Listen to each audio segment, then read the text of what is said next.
Hi, and welcome to episode 267 of the Untethered podcast. Today we have Campbell Will joining us. Campbell is an integrative physiotherapist with a primary focus on the role of breath on human health and performance. His experience spans ICUs, neurosurgical wards, elite athletes, and private practice. Across the spread of clinical settings, he's noticed a widely unaddressed commonality: breathing.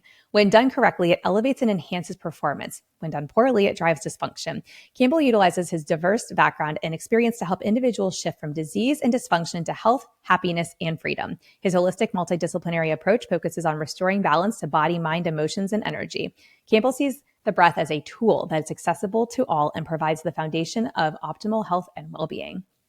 Quick disclaimer: all information, content, and material of this podcast are the opinions of the speakers and is for the informational purpose only and not intended to serve as a substitute for the consultation, diagnosis, and/or medical treatment of a qualified healthcare provider.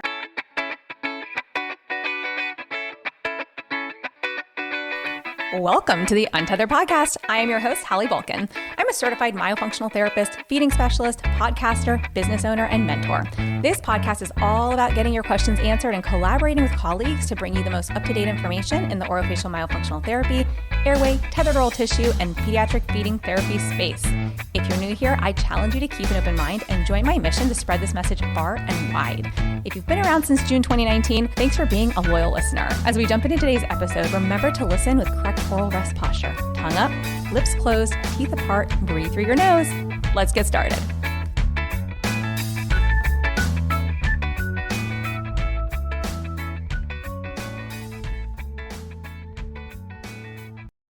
Campbell, welcome to the podcast. Hallie, I'm super excited to be here.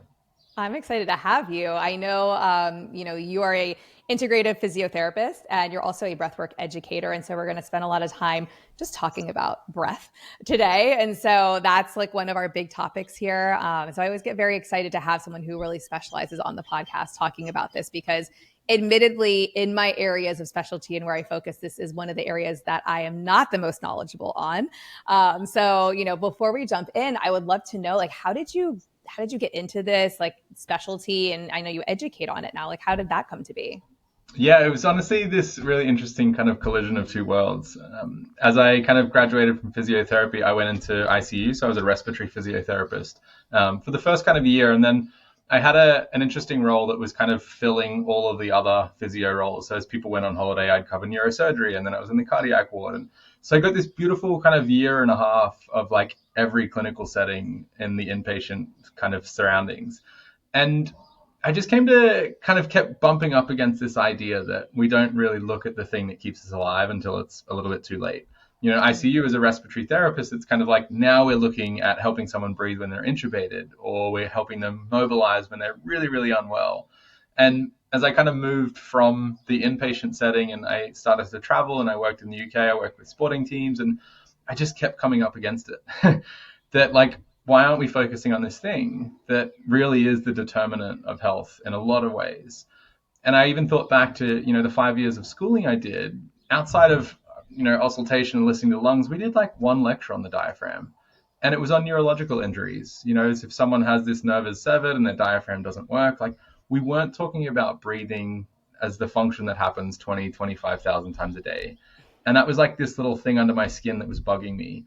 And around that kind of similar time, I came across this guy called Wim Hof, who was kind of hiking mountains in the snow and doing some pretty incredible stuff. And that was like these two opposing ideas. And so I went and trained with Wim and did the cold exposure and hiked a mountain with him. And it really kind of like blew my mind as to the potential that I saw. I'm a boy from the tropics in Australia, and I have an aversion to cold. And here I was hiking this mountain in a pair of board shorts, and it was minus 15 degrees Celsius. Wow. And it wasn't like grit your teeth and you weathered your way through it. It was like I was comfortable. It was really incredible. And so much of that came back to the state of the nervous system. And so that kind of put me down this rabbit hole as to why breathing is so important. Is it because it's this kind of interaction between all of these different systems in the body?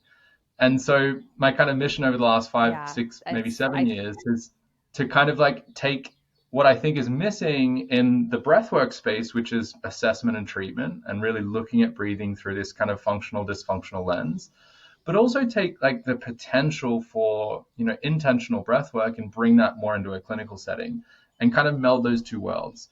Because I just found that there was a missing piece in each. And so kind of my mission has been like, how do we bring those two worlds together and get the best of both? Yeah. And I love hearing that because I feel like that's happened even in my own practice, in my own world, where there was so much attention on like the lower airway, but not enough on the upper airway. And I found that a lot of these babies that are struggling to feed, or children who are not getting good sleep at night, they've got sleep disorder breathing, or, there's a lot of airway issues that weren't being discussed. And so when I kind of fell into that space, I was like, I mean, I always say it's like a little morbid, but I'm like, if you can't breathe, you're dead. Yeah. So we kind of should start paying attention to like our two biological needs, right? We need to breathe and we need to eat. Like those are two of our like top needs in life, guys. Like, why are we not paying more attention to that? And it just became very like a very fascinating area to study because like you said, we're not taught these things in school. Like it really falls upon us like post grad to, learn about our body systems in these integrated ways and in ways that are also probably completely opposite of what they are teaching in a lot of Yeah. school programs. But, in your opinion, like, why do you think breath is so overlooked?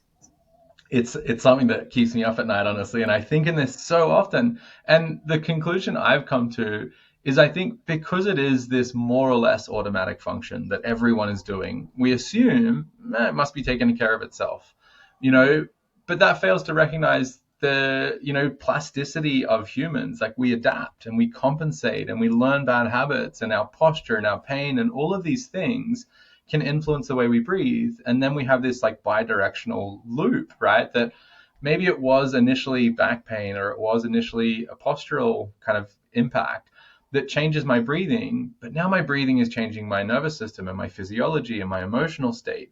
But we don't look to breathing. We're kind of looking back at like, well, what was the initial cause? Maybe I need to fix my back. And so I think we just like sweep it under the rug because it's like it's happening all the time, And I can kind of say that because I have this response from so many people that are like, breathing? What? Why do I need to think about that? I'm doing that all the time. I'm like, yeah, but that's the point. You're doing it all the time, and you might be doing it incorrectly all of the time. Yeah. And so that this accumulative kind of load of a dysfunctional breathing pattern, I think, is one of the, causes of this disruption that's less objective and it's less measurable, but we see it, as it comes out in someone's state or their sleep or their energy or their mood. And I think the secondary thing that I'm more exploring at the moment is most people that have issues with their breathing don't present with issues with their breathing, right? They might come to me and they're really anxious. And my job is to kind of link that back to perhaps a disrupted breathing pattern. So because people aren't being like, oh, I have struggles with my breath, I think they fail to recognize that might be the root cause. And they're like, oh, it's a mental health thing because I'm really anxious, or it's my stress tolerance because I'm not coping or I'm reactive. And so there's that kind of like piece where breathing's not looked at because that's not the symptom that people are presenting with. But I find it's very often, not always the cause, but very much correlated. Oh, 100%. Yeah, we do a lot. I talk a lot on here with different providers just about like regulating one's nervous system, right? And staying out of fight or flight, which I feel like so much of our society lives in on a regular basis. Like getting into the whole rest and digest, which we use a lot in the feeding space, but it really applies to just humans in general, and trying to, you can't exist in that regulatory state if your breathing is not regulated. And so I think that it's a very fascinating conversation, and it also applies here. We always say like, okay, you're compensating, but you're compensating well. And sometimes until you're no longer compensating well, your body starts to fall apart. That's when you start to get other symptoms. It's sort of like that snowball of symptoms start to build and build and build, finally to the point where you're like, I need help. But now you think it's something else. Like you said, people come to you for like other symptoms, and tying it back to breathing, like breath, is probably so far-fetched for some of them that they're like, what are you talking about? Like, how is this related to my breathing? We get those questions in my practice. We'll be like, well, because we're very like root cause based. So they'll say, well, okay, I came to you for X and now we're talking about Y. And we're like, yeah, yes, but X is happening because like, I'm thinking it's because of Y. Like if we address Y, then X is just miraculously going to kind of like, improve too. And they're like, huh? I'm like, trust the process. Yeah. And I mean, I have the exact same conversation with many of my patients and many of our students that, our job is to draw that link. And I think, we've just started this conversation, but I think you'll resonate this based on the way that it seems you work, that instead of symptom management, let's look at health creation. And that Yes. seems like a small distinction, but it's massive, right?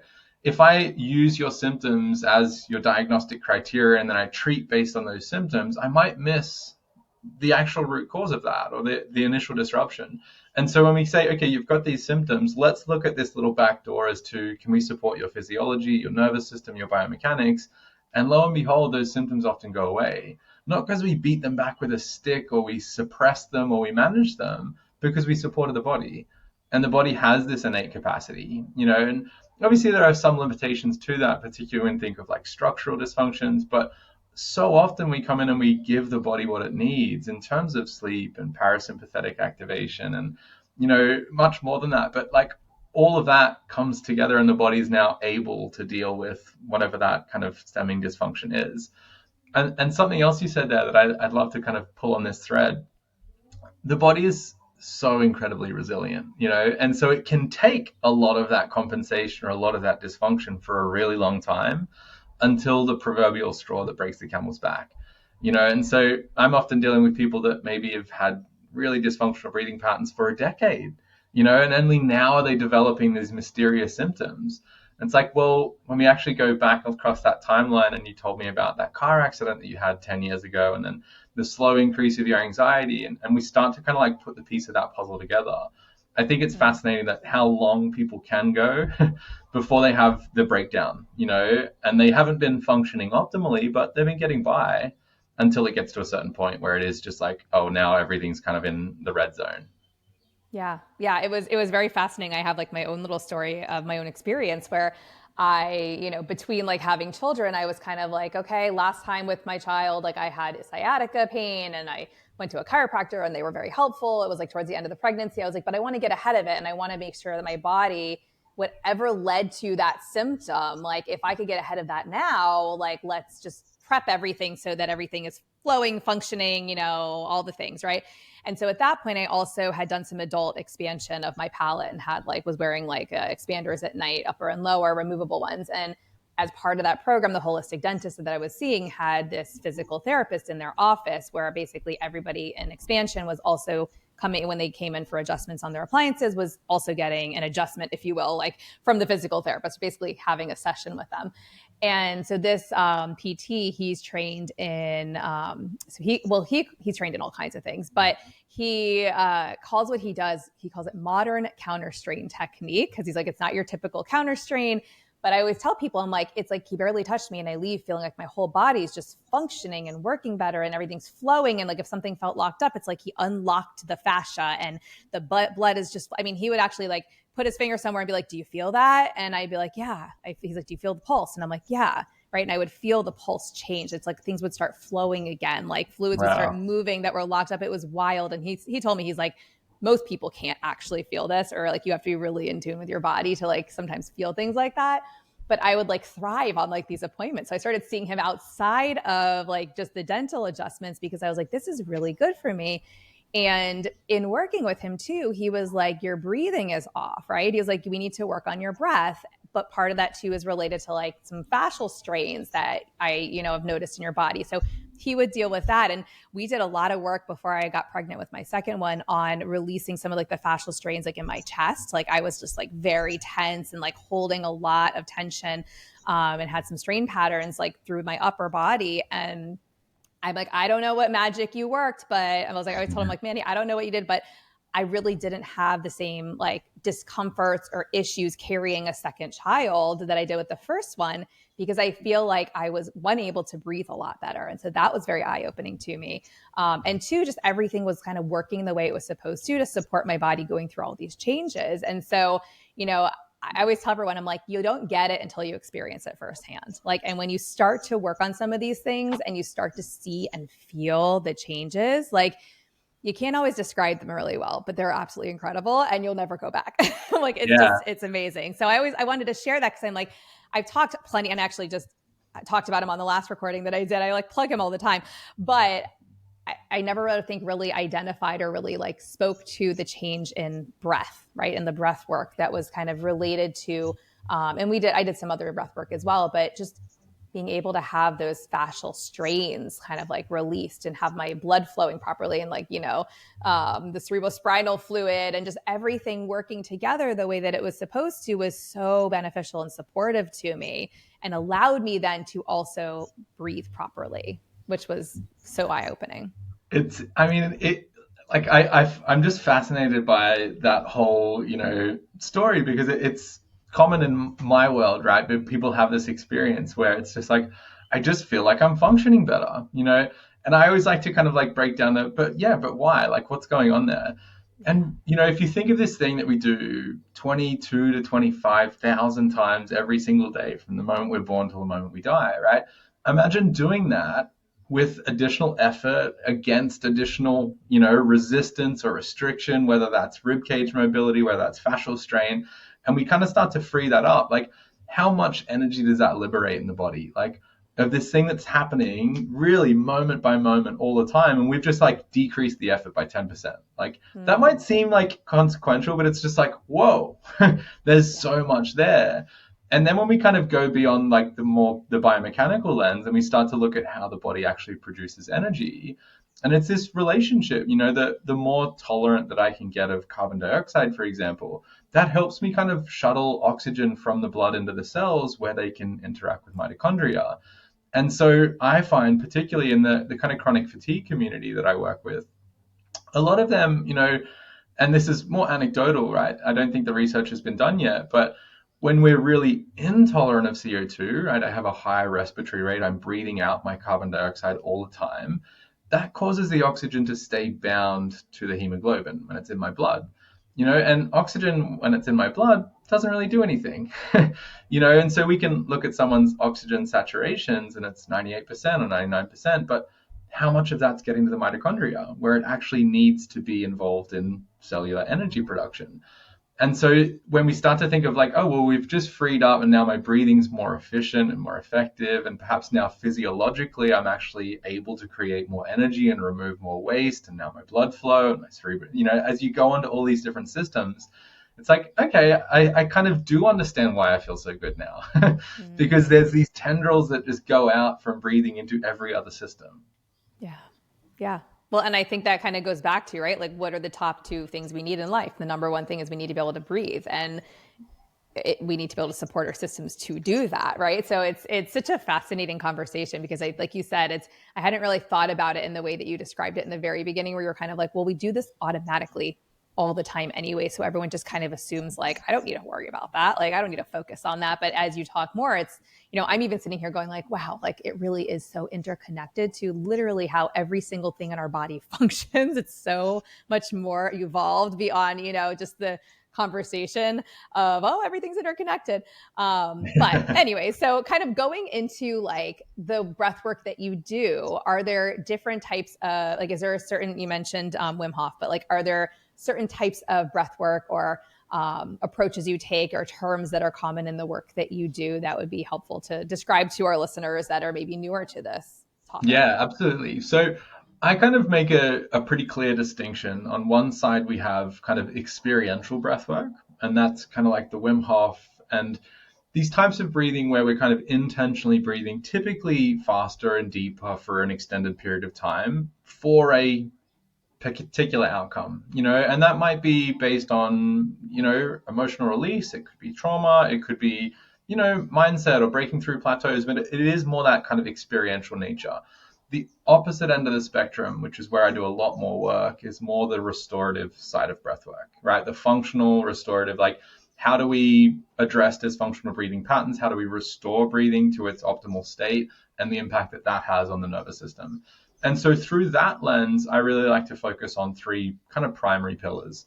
And that's biomechanics, right? Movement, physiology or chemistry, and then nervous system or electricity. I like to break it down to those kind of like distinctions, because I think most people understand movement, chemistry, electricity. It's really how our body functions. We look at nerve impulses, we look at cellular processes, like we look at our movement of our body through space. Like, if we're not moving, if we're not addressing physiology, and if we're not addressing nervous system, then I think we're kind of working downstream of that, again, root cause. And so through that kind of like, how do we restore breathing, I typically work in that order. the first thing that we can impact with someone is how they breathe. Using your nose or your mouth? Are you breathing up into your chest and your shoulders or down into the lower part of your rib cage? Right? How does your posture impact your breathing? And everyone that's listening, if you're not driving a car, you can experience this. If you kind of round your shoulders and round your back and drop your chin down and you compress that space, how easy does it feel to breathe really nice and deep, right? Whereas if you open up and the chest opens and the shoulders come back and you grow tall, all of a sudden there's more space.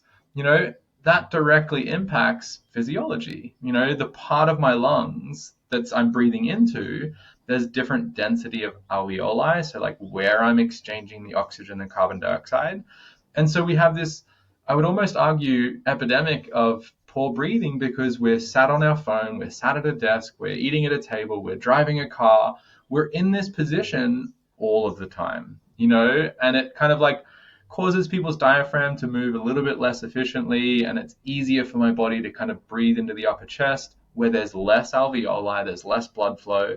And so again, now my body's struggling, and slightly, it's not like it's this massive thing, but all of a sudden, this 20,000 times a day, I'm working less efficiently and less effectively. And then the kind of final flow-on effect of that is when I do breathe more vertically or up into my chest, that's very sympathetic nervous system. When we talk about why breathwork can be so stimulating for the parasympathetic state and its vagal tone, a lot of that actually comes from the movement of the diaphragm. There's nothing in my mind that's so magical about breathing when we're like, oh, extended exhales stimulate the vagus nerve. How do they do that? Well, the vagus nerve goes straight through the middle of the diaphragm. And it's that mechanical stimulus that's giving me that response. And so if I'm stuck breathing 25 times shallow up into my chest, my diaphragm's not really involved, then I'm not going to get that wonderful benefit of how breathing stimulates my nervous system. And so that kind of leads me back to, we need to address mechanics, right? Your posture, your movement. And then there's this just beautiful, like the better you get in terms of your capacity, the more you can impact your physiology, the more energy you can produce. And then we have a greater access to the state of the nervous system. Yeah, I'm like sitting here just like taking notes, learning from you. I'm like, this is so fascinating.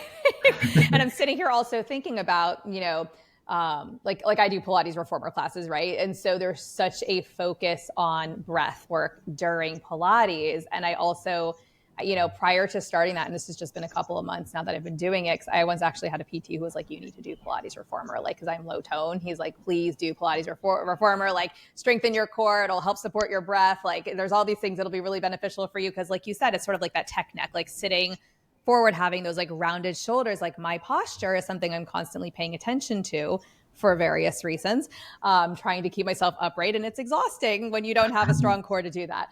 But it's very fascinating too, because I've noticed myself in the past couple of months paying greater attention, especially when working out, to my breath and how much easier something can be when you're inhaling versus exhaling. And they'll guide you and they'll say, okay, when you're, going into this position, like on the exhale, do this, on the inhale, do that.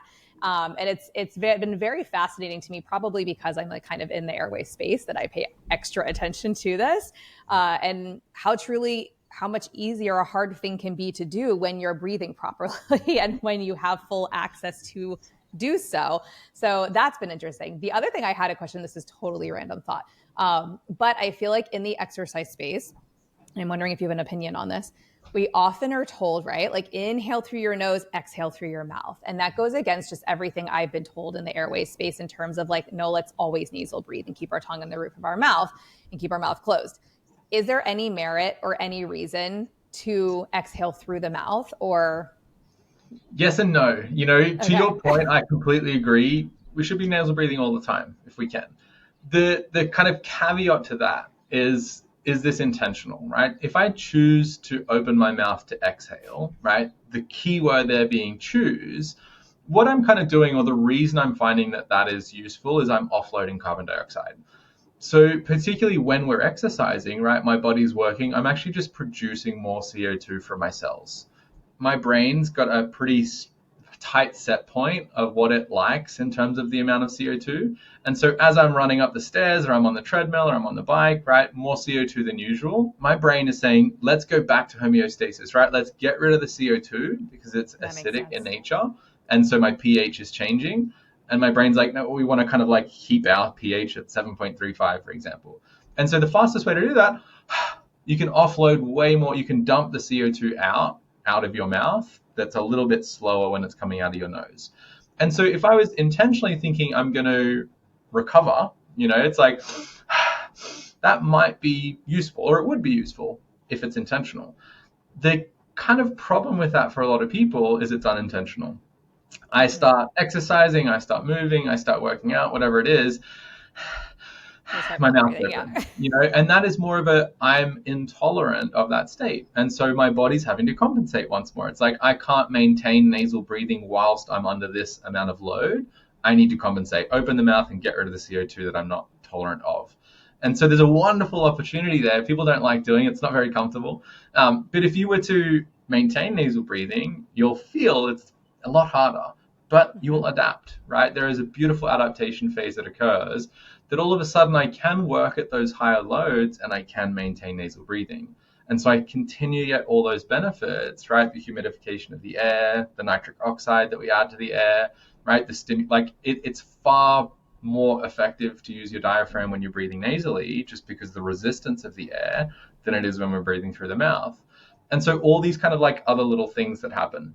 And perhaps we can go down this little rabbit hole, because I think it's really fascinating. And this is more of a human nature / culture / society thing. We are so driven for intensity, right? More is better. I've got to go as hard as I can, as far as I can, as fast as I can, lift as much as I can. And so we let the breathing compensate. It's like, my goal is to run this fast. I'll do whatever I can to get there. But if my goal was to exercise in a way that supports my nervous system, we might look at that really differently. Instead of smashing myself to do the 5K or to do the workout, the CrossFit, it's like, what do I need through this lens of my nervous system? And I think this is such an interesting conversation, because I work with so many people that come to me with, I want to stop having panic attacks. I want to be less anxious. I want to regulate my nervous system. And then we get into a conversation like, well, what are you doing? They're like, I do high intensity interval work 3 times a week, right? And I know for a fact they're like, which we consciously know I'm exercising, but my nervous system's like, am I running from a tiger again this week, right? Again, so like, you've told me your goal is to regulate your nervous system, yet here you are doing this thing that is dysregulating your nervous system. Yeah. And I'm not saying stop exercising, right? I'm saying stop using intensity as your goal, right? And use what can you control and what can you regulate. So maybe I need to dial down the intensity so I can breathe in a way that supports my nervous system, because that meets that bigger goal, that I want to stress less, or I want to sleep better, or I want to be less reactive. But we're all caught with this idea that unless I'm going as hard as I can, my heart rate's through the roof and I'm sweating, then it's not worth it. Yeah. I feel like Pilates reformer would be really good for those people, because they also teach you they're like, less is more, like smaller movements, more controlled, like your body is and honestly, like, I feel like my nervous system is more regulated when I do those classes, because I am having to like focus on form and focus on breath work and focus on getting the burn without moving my body in like these insane ways. Cause I used to do like P90X and Insanity and, T25 and all those workouts. And then I had kids and I tried to get back into it. And I was like, I just don't have the energy for that anymore. So, but like to that point, when you're doing those HIIT workouts or those like really high intense workouts, and not to say that nothing that we do at, the Pilates studio, cause they have TRX and they have like other stuff too. Like some of them are more like a higher intensity kind of workout. But I find it's easier for me to focus on that. And I've challenged myself to nasal breathe and not open my mouth, during those workouts, which I feel like is a little bit easier because it's not typically high intensive. And occasionally they'll say like, okay, breathe in through your nose and out through your mouth. That's usually towards the end of like a really challenging exercise or towards the end of the workout. It's not like a constant thing they're saying, but it stays in my mind. And I'm like, well, is there a reason for this? Like, should I be doing it this one time, even though it's not? So I'll do it because it's like more rare than common that they like suggest you don't. Like, maybe there's a reason for it. So I'm just going to go with it. So I love the distinction that you made, because I do think that it is, if it's not something you're doing habitually and like you're controlling it, that's one thing, versus like dropping into mouth breathing because your body has to in order to compensate for like what you're, what state you're currently existing in, whether you're working out or whatever the case may be. So that was very helpful. Thank you. And I think that brings up a bigger question that I always get confronted with, is like, is mouth breathing bad? And, the easy answer is like, yeah, but the bigger question is it intentional or unintentional? Am I consciously choosing to do it for a reason, or is it happening as a compensation, or in the background, I'm unaware of it? Because when we look, if I'm, and this, the second question that I often get is like, well, what's good breathing? I'm like, depends. What are you doing? Are you sitting on the couch, or are you sprinting up a hill? Good breathing is adaptable, right? It's meeting the demands that you're under. And so when someone says like mouth breathing is bad, I'm like, yeah, it is, if it's happening all the time. But hey, if you are sprinting up a hill and it's a short little acute burst, then you're going to get more air in and out of your body using your mouth. And if you choose to do that because the sprint's going to end in 10 seconds, well, I would say that's a good use of your breath. And when we talk more about the experiential aspects of breath work, the impact that we can have in kind of decreasing activity in the prefrontal cortex and increasing activation in the limbic system, and getting people into these so-called non-ordinary states, right, which can be incredibly cathartic and transformational, that happens a lot faster with mouth breathing. Right. And so if I'm, again, choosing, hey, I'm doing this breathwork practice with this specific outcome in mind, and mouth breathing is going to facilitate that, then I think that's okay. And if we think of 24 hours in the day and I'm doing 20 minutes of mouth breathing in an intentional practice, but then the other 99.9% of the day I'm breathing nasally, low, slow with my diaphragm, then I think that's, again, it displays good control of breathing rather than this rigid framework of like, I can never open my mouth, right? It's got to always be this way. And the final kind of thing I add to that is like, try and, laugh through your nose, try and cry through your nose, try and verbally express yourself. It's like, I think we sometimes demonize an aspect, right? And the part of it that is so bad is when it's chronic, right? Is the amount of time that I'm spending doing that thing, rather than is it good or bad? And that's beyond breathing. We could look at exercise. I'm like, is exercise good? And people are like, yeah, of course. I'm like, all right, run for 24 hours and tell me how good you feel. It's like all of a sudden it's not good because the load exceeds too much of a good thing. Capacity. Yeah. Yeah. No, that's I love that visual. I started to run for 24 hours. I'm like, I wouldn't make it an hour, but okay. And crazy people do that, It's always good when you can have like that kind of like visuals, in your mind to kind of go, oh, got it. All right. Point driven home. Thank you for that. Are there other like common mistakes that you see people making, like when it comes to breathing, or things that like we should be aware of, like outside of some of the things we've talked about? Oh yeah, definitely. The biggest one, right? The intention is good, but when we tell someone to take a deep breath, I think it needs to go. Because again, coming back, if we think through this lens of mechanics, physiology, nervous system, most people, and this isn't an opinion, this is kind of, well researched, most people have pretty poor breathing patterns. And so someone's a bit stressed, overwhelmed, they're a bit flustered, and we say, oh, just take a deep breath. And what do? Right? Mouth, upper chest, overinflation, very sympathetic, right? It's activating that branch of my nervous system. Yet my intention was to help someone calm down, And so if someone doesn't have really good control of their breathing, the idea of big, right? We use lots of effort, and that's going to push me more into a sympathetic state. Complete opposite of what I want, and so I encourage people, like, instead of taking a deep breath, let's take a slow breath. That reduces, again, this idea of intensity being my goal. It's like slow, steady, like expansive. Yeah, that's going to help with our goal. But big breath or deep breath, I think people tend to just lean into that, like, why didn't it work? Why am I still stressed? It's my least favorite thing. If you're at the doctor, right, and they're like listening to your chest with the stethoscope, and they're like, take a deep breath, and you're like, I'm like, how fast do I need to breathe? Like every time you move the thing around, I'm like, I can't keep up with you, right? And I feel like I'm hyperventilating. I've always wondered if that's actually like a good practice, because I'm like, is it me, or do other people struggle with this too? Because I can't breathe fast enough and take a deep breath like you're telling me to, as you're moving like the thing around my chest or my back. Yeah, I feel your pain. I find the exact same thing. I'm just I kind of ignore the movement. I'm just breathing. You can hold it there a little bit longer if you need to hear that. Yeah, I'm like, I guess they're moving because they're ready to move, but like, okay, whatever. Oh my goodness. Are there any other mistakes? I know I kind of like jumped in with that Yeah, thought, I wanted but to come back any, to one other one.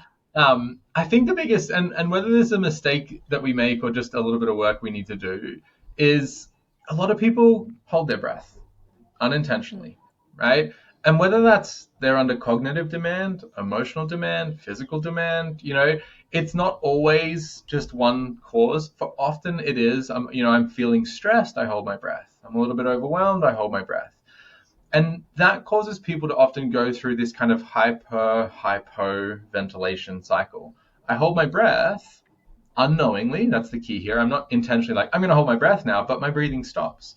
CO2 starts to build up, my brain responds, and it offloads it through hyperventilation, right? So I breathe faster for a little bit, and then my CO2 levels drop down. I hold my breath because I'm feeling a bit stressed. And we just go boom, boom, boom, boom, boom, boom, boom. And if you again think of my nervous system's always listening to my breathing. It is this kind of interaction between out there and in here. Because if we think evolutionarily, before we had conscious control or volitional control over our breathing, it only ever really changed when something in the environment cued it to, right? The tiger steps out of the bush, or I start running, and so these little, what we think are insignificant changes to our breathing is responded to in a very predictable way by my nervous system. And what message is stop, start, overbreathe, underbreathe, right? What is that sending? It's sending a message of, I don't know what's going on out there. It's chaos. Is it something threatening? No, it's something threatening again. And so that idea of like, developing a little bit more awareness of my breathing is the first step. It's hard to say to someone, hey, don't hold your breath if they don't know they're doing it. And so hmm to not leave people hanging as to, well, what do I do about that? Yeah. I love this framework that I teach to people of kind of like walking upstream. And so people usually won't notice that they're holding their breath. They'll notice when they take the big, I have been holding my breath, right? And so one step upstream of that, once I start noticing that big gulp of air that I take, I'm going to become a little bit more aware of that. And then we start to kind of like go a little bit upstream. I'm going to catch myself when I am holding my breath. Okay. What's my emotional state? Am I stressed? Am I thinking about something in particular? Am I in a certain environment at work? Is it, there's something going on there to cause you to hold your breath. You just haven't noticed it yet. So now when I'm like, oh, I'm holding my breath, it's like, what's going on? Okay, I'm stressed again. Why am I stressed? And in this way, we start to kind of like work our way upstream as to what is the initial disruption. And when I do that, right, let's say it's like I always get worried about the job, the meeting I have to go into at work. Once I've kind of walked upstream, now I'm going into that meeting, I can maintain this awareness of like, I'm going to breathe at a cadence. I'm going to count in my head. I'm going to breathe in for 4 and out for 4 and in for 4. And I'm not going to let myself go unconscious and hold my breath, because that's the thing that's causing my stress and anxiety. It's not necessarily I don't like being in this meeting. That I don't like being in this meeting is causing me to disrupt my own physiology. That Mm. internal disruption is what I call anxiety, and so that feels a little bit less objective, but it can be really empowering for people, because we're saying anxiety is not happening to you from some external thing, right? And we even think about the language people use. Oh, that thing makes me anxious. It makes Uh-huh. me, right? It happens to me. Whereas actually what's going on is that thing causes me to internally disrupt what's going on. And that disruption is what makes me feel anxious. And so if I can kind of catch that and not let myself become a breath holder, right, when I'm stressed and anxious, and actually like, oh, I'm just going to maintain that self-awareness and I'm going to keep breathing slow and steady whilst I'm in the environment that I know usually triggers me to feel a bit stressed. All of a sudden, I don't hold my breath. I don't feel as anxious. Now we're kind of like making a bit of progress. Yeah. Yeah. In my house, I'm always having these conversations of like, things don't happen to you. Things are happening either because like, you've put yourself into a certain environment, or I'm like, we have a lot more control over how we respond to things. Like that person doesn't trigger you. You are having this internal trigger for a certain, you know what I mean? So I love that you kind of speak to that in a sense of, when you're entering into an environment where your body may start to feel a certain way and your breath then changes as a reflection, and then we start to feel anxious, right? It's sort of like this, there is an antecedent to that feeling. It's not just magically happening because this person said something to you, or I think it's really turning inward and being very introspective with ourselves, which a lot of people don't like to do. Yeah. But I love that you do encourage that and you kind of coach people through that, because when we can start to recognize those environments or those situations where we start to breath hold, or we start to have anxiety, or, we start to feel a certain way, we can then also on the other side, as you kind of shared, it's like we can change our response to that. And it sounds like breath work is such a powerful way to, just breathing, how you're breathing can really change that experience for you and how you're feeling in that environment, which I think is very powerful. Yeah, and the part of that to kind of, give people a little bit of grace, because we breathe 20, 25,000 times a day, the brain kind of relegates that sensory experience to the background, right? Imagine if you noticed every breath you took. You wouldn't get anything else done. I'd be a little It's consumed. the same way that, right now as people are listening, they can't feel clothing touching their skin until I just said that, right? Now they're like, oh, now I feel my t-shirt, It's because it's there all the time. The brain's like, not important information. I'm scanning the environment for other stuff. And so it requires us to intentionally attend, a bit of a tongue twister, to our breathing. But that's just like a muscle. The more that I consciously focus on my breathing, the more aware I become of those subtle changes. And this, we'll go down another little rabbit hole if we may. There's this fascinating research that was done on people that have out of the blue panic attacks. And I put that in quotation marks is because what this study found is they're not out of the blue at all. They put these people on like a biofeedback monitor that measures all of their kind of metrics, right? Heart rate, sweating, skin conductance, all these things that are good measures of someone's autonomic arousal. And when they have a panic attack, they press this little button. And it took a snapshot of the previous 60 minutes and compared that to the previous 24 hours. And then they subjectively asked these people, so what was happening? What happened when you had the panic attack? Nothing, just happened out of the blue, just hit me. And then they look at the data. 60 minutes before, you started to breathe differently, right?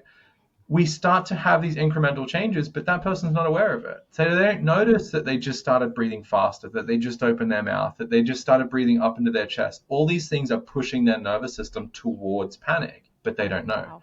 And then they cross a threshold and they have the panic attack. And so when we can start to flex that muscle and become a bit stronger with noticing these changes in our breath, then we can catch ourselves before we have the panic attack. And it's far easier to stop myself having a panic attack than it is to stop having a panic attack whilst it's happening. Tell anyone that's having a panic attack, just slow down your breathing. It's like worst piece of advice. They think they're dying right now. That's a really easy feat when you kind of feel like your life is just ending in front of you because you're having a panic attack. Right? But if that person noticed an hour before, it's like my breathing's getting a bit shallow. It's getting a bit faster. It just got higher in my chest. My chest is feeling tight. What can I do about that now rather than I wait until it's too late? And panic attack being this kind of pretty big example, but that's true of all these little shifts in our emotional state. Again, less of an opinion and more kind of backed research now that emotional states and respiratory patterns are very closely correlated, right? And again, no one needs me to explain this to them. How do you breathe when you're frustrated? Right? You don't choose to do that. That happens as a response of your emotional state.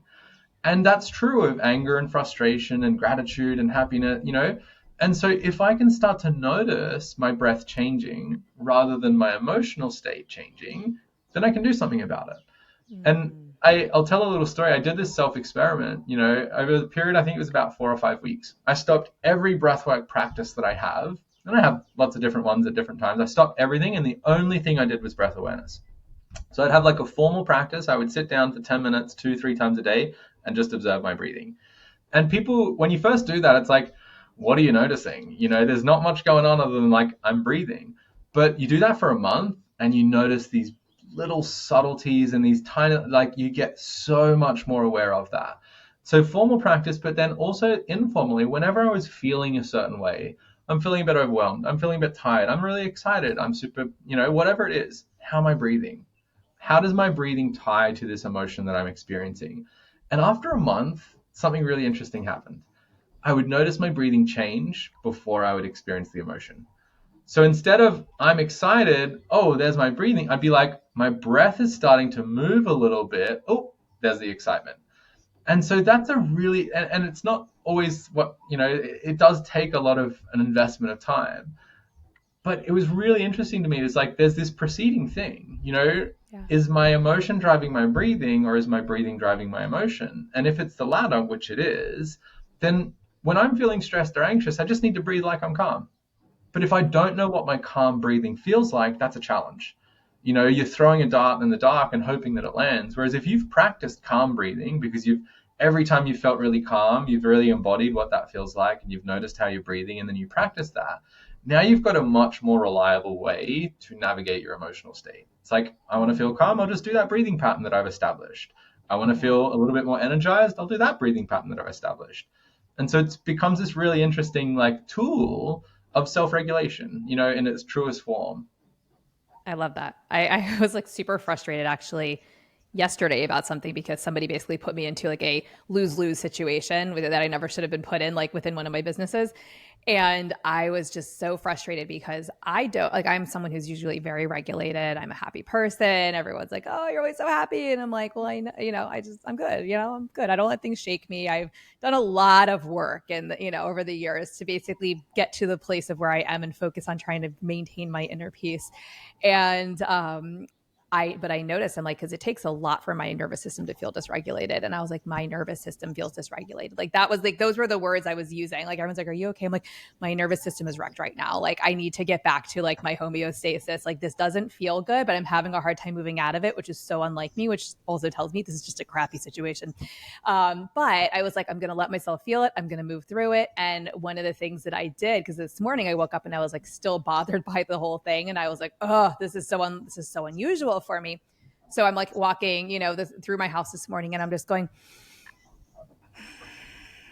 I'm like, maybe if I just try and move it through my body in a different way. And I found myself experimenting with like different breathing patterns to see like what felt best in the moment, because I was like, I know when I slow down and I know when I'm like talking slower, because I'm also like, I always say I'm a very well-regulated person, but I can also get to the point where I talk very quickly and I'm very high energy, and that ADHD neurodivergent side of me just kind of like takes over, right? But I can also very quickly come back down to like speaking slower and breathing slower. And I'm like, but I've done a lot of work around that, right? So like I can kind of match people's energy, but then I can also bring myself back down afterwards. And when I used to like work with kids a lot more, like I would in my car, I used to travel a lot. I would literally sit in my car, close my eyes, and just like stop thinking for a moment. I would sit in a moment of silence, and like it was so regulatory for me, which at the time I didn't realize it, but I was also regulating my breathing, and I just would feel so re-energized. And then I'd get up, I'd go back into like the next house, I would do that treatment session or that school, I would leave and I would do the same thing again. And I could never explain to people other than like having a mentor who was like, do this because it's really good for you. I could never explain why it felt so good or why I felt so good. I was like, everyone just needs to learn how to do this. So, drop into some silence. People were like, how do you do that?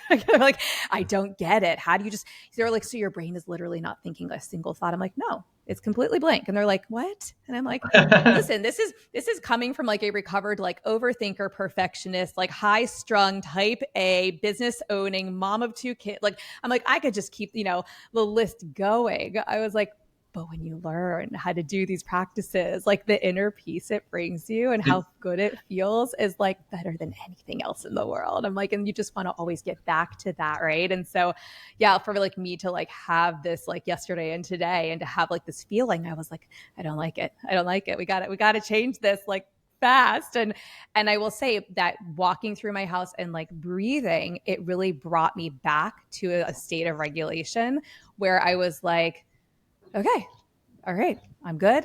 I can now continue on with my day. This is not going to, and I hadn't even honestly thought about the whole thing until like we were talking and I was thinking about regulating my breathing this morning. And I was like, oh, I haven't thought about this since then. And it's only really occurring to me because that's basically what I was doing with even really like outwardly recognizing that I was regulating my breathing like intentionally. I was just like trying to slow down and like process through the thoughts and everything and like move them out of my awareness for the rest of the day.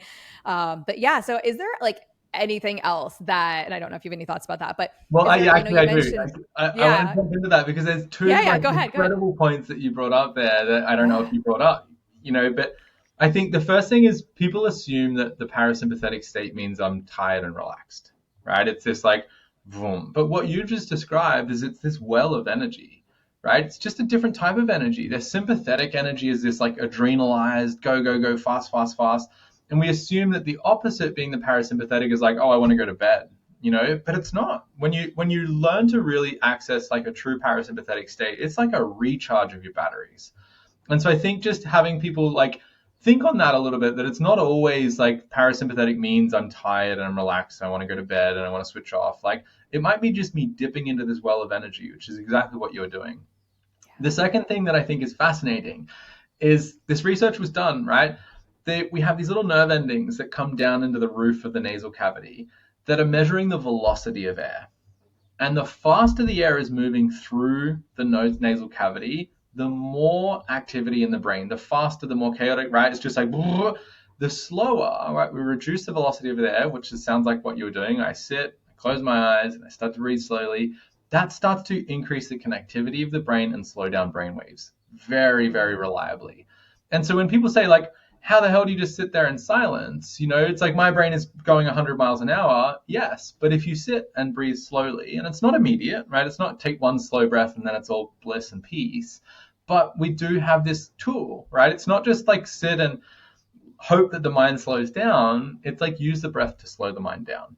And we've got that kind of like evidence there that, okay, slow nasal breathing increases connectivity and slows brain waves. And so that becomes instead of just sitting, and I think this is really interesting because so many of the people I work with are like, meditation, never, couldn't do it, I hate it. It's like, okay, let's try this like slow nasal breathing. Forget about the word meditation, right? Like if we can instruct you, and part of this comes back to, do you have the physiological capacity for that not to be stressful, right? You get some people to breathe really slowly. It's like, they're so sensitive to that buildup that's not calming. So perhaps there's a bit more work to be done on that side. But instead of thinking of quieting your mind, you think of slowing your breath. The result will be your mind will start to quiet down because of that. I just wrote that down. Yeah, as you were like saying that, because I do business coaching also with other business owners, and I sometimes have taken them through some of these exercises. The person who taught this to me, he actually had people, he didn't give any really instructions other than you can't take your phone, you can't take a pen and paper, you can take water, go sit in a room, completely unattached to everything else for 3 hours, and do not talk, do not, he's like, you just have to be with yourself. And so most people will say like for the first like half an hour to an hour, it's like their monkey mind, right? As he calls it, like, it's just going and going and going and going. And you're like, oh, I wish I had paper so I could write all these things down. And I wish I had my phone so I could do this. He's like, and then finally like 45 minutes to 60 minutes into it, people will start to like naturally kind of drop into it, and like things will start to shift. And he's like, by like the second hour, like well into it, people start to go like, oh, I get it now. And for me, and that was me, like I tried to go through like, different types of like like meditations or like the subconscious reprogramming. I'm trying to think of what they call it, where like someone's talking and you're like dropping in. And anyways, I like couldn't do it. Like I went to somebody in person and it worked really well there, but like I couldn't do it with like a audio guide or like a person virtually. It just didn't work for me. And I like now recognize, I think a lot of it was like my breath and the tension I was carrying as a result. Because being in person with somebody, I think the energy was also different, and I was able to like more easily drop in. But I didn't sit for 3 hours, admittedly, my first time we did it, because within like 15 minutes, everything was quiet and I felt so much calmer. And I was like, after a while, I was like, I have no idea how long I've been sitting here, but I feel like it's been a really long time. And I just started taking that and using it as a tool where I could like drop in for a minute, right? And so I always said, quiet the mind. And that's the instruction I've given to other people. And I've said, hey, if you struggle with it, try the 3 hour thing, right? I'm not saying you have to, but it might be helpful. But I just wrote down as you were talking, use the breath to slow the mind down. And because you said that, and I was like, that is genius. Like, yes, especially for people who are struggling. It's probably because they're also, not paying attention to what's happening physiologically. They're just so focused on like, stop thinking, which what are you going to do when you say stop thinking? You're going to keep thinking and you're just going to get stressed about it, right? So, and then your breath is obviously going to change in response. So I was like, that's genius. That makes so much sense. It's this physiology, psychology loop, that when you try and use psychology, the mind, to control the mind, like it's very ineffective. Like you just said, oh, I'm going to stop thinking. Like I'm thinking already about stopping thinking. Like you just get caught in the loop. But physiology and psychology interact with each other and they influence each other. If your physiology is all stressed out, as too will be your mind. That's a given. Like that, we can't have the adrenaline, the cortisol, the heart rate, my mind's just like chill. That just doesn't work like that. And so often when my mind is so busy, it's like I need to calm my physiology down and let my mind be impacted by that, or let my psychology be impacted by that. But you bring up, I don't know if you've ever seen this research that was done, but it kind of just ties in so nicely to what you were talking about. They put people in a room with no devices. The only thing that was in there was a button that would give themselves an electric shock. And more people chose to electrocute themselves than sit in silence with themselves. Right? It was something like 63% of women and I think a little bit less of men that over a period of time, they would choose to shock themselves rather than just sit quietly. Wild, right? And I think that tells us so much about like this constant stimulus that we're bombarded with today, that like if I can't pick up my phone, if I can't text someone, if I can't do the thing, like, I'll just shock myself because I'm lacking this like sensory input that I'm so used to that I'd rather not sit and listen to my thoughts. I'm just going to electrocute myself. And I read that. I'm over here. Like I have an Apple Watch. I refuse to wear it. I mean, the whole Wi-Fi thing is a different conversation, but I don't want people to be connected to me all the time. So like, I'll walk away from my phone. I'll put my phone down for a couple hours. I'll come back and people are like, "Are you alive?" And I'm like, "You guys, I literally just put my phone down for a couple hours." Like, yeah, I'm fine. What's the problem? It's crazy how quickly that's changed, right? Like, go back 10 years, 20 years, 30 years, 50 years, like, we weren't contactable. Right. I listened to a podcast the other day. I want to go back to that. Can I go back to that? I used to go to the movies and no one thought I was dead. I was just watching a movie for 2 hours. Like I wasn't, it's like, why are we so, it's like if someone hasn't replied, we assume the worst. It's like, I'm trying to get better at that. It's just like my phone is just not with me some periods of time. But there's also this learning curve of the people around me that are like, oh, Campbell's not dead. He's just like not on his phone. Yes, exactly. I mean, I feel like I have to like tell my family, hey guys, like I'm going to like record for 2 hours. If I don't respond, like I'm good. Don't worry. And please be quiet. Like, oh, that's amazing. So you mentioned a couple different ways like of where people can start, like if they're new to this. Do you have like any other like last tips to basically, someone's like, okay, like I heard some of the tips you said, is there somewhere that you typically like tell people like, hey, this is a really good practice that you can try out if you're new to this? Yeah, definitely. So the first one that I think everyone skips over, and we've touched on it a couple of times today, is awareness. It feels that there's less outcomes, there's less goal, like I think that's why people find it really hard.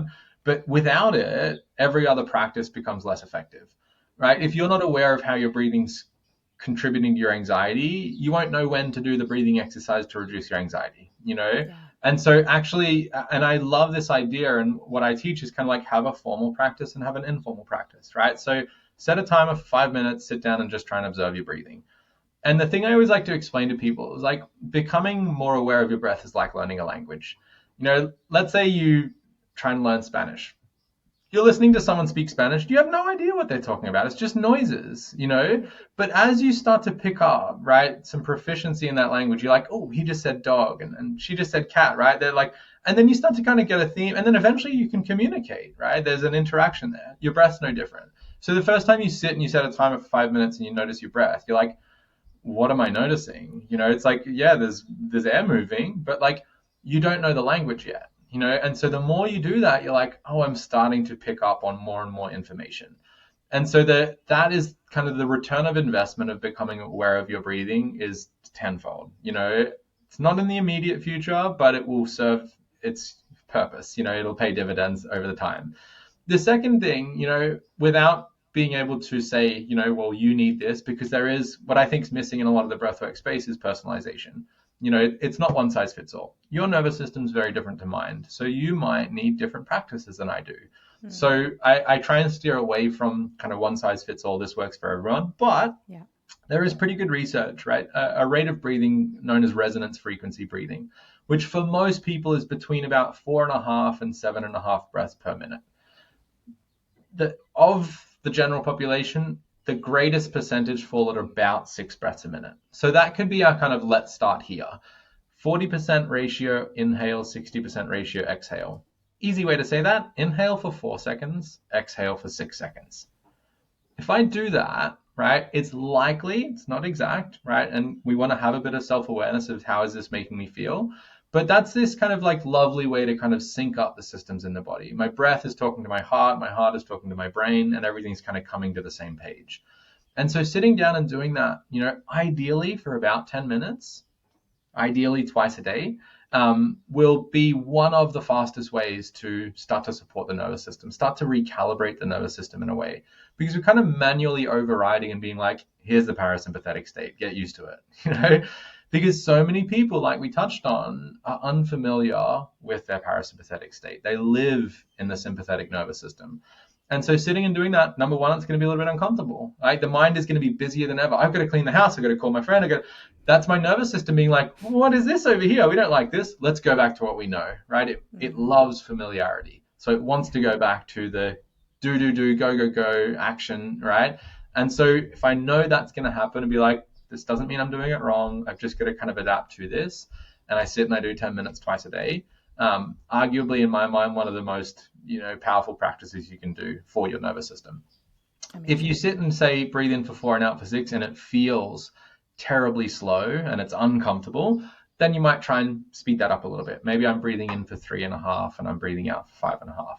If people are quite keen to work it out, right, is you just work out. So 60 seconds in a minute, we work out our respiratory rate. If I was breathing 7 times a minute, 60 divided by 7 is going to give us a number. Times that by 0.4, that's my inhale. Times that by 0.6, that's my exhale. This feels a very it's like, what difference does 0.1 of a second make? It makes all the difference, right? And they've done this with biofeedback. They did a really interesting study where they worked out people's resonance frequency. They split 2 groups, and then they got people to breathe 1 breath per minute faster than their resonance, and they did not get the same outcomes, right? In terms of perceived level of stress, HRV was the other measurement, so that little bit faster didn't give them the same impact. And so actually, having a pacing app, or a timer that gives you 4 seconds and 6 seconds, or there are some that are a little bit more specific, right? I can go down to 0.1 of a second, but finding your rate of resonance, and then sitting down and doing that for 10 minutes twice a day. Amazing. Awesome. Well, thank you. I mean, this has been fantastic. I appreciate you joining me. Tell us where they can find you. And I know you have a course as well, so share where they can find your course. Yeah, so I'm most active on Instagram at Breath Body Therapy. I just try and share as much as I can. I see it as a wonderful kind of educational platform. For the health practitioners out there, we run a 12-week certification, much on what we spoke about today, the functional restorative side, assessing and treating breathing, and then also using some of those experiential practices when indicated.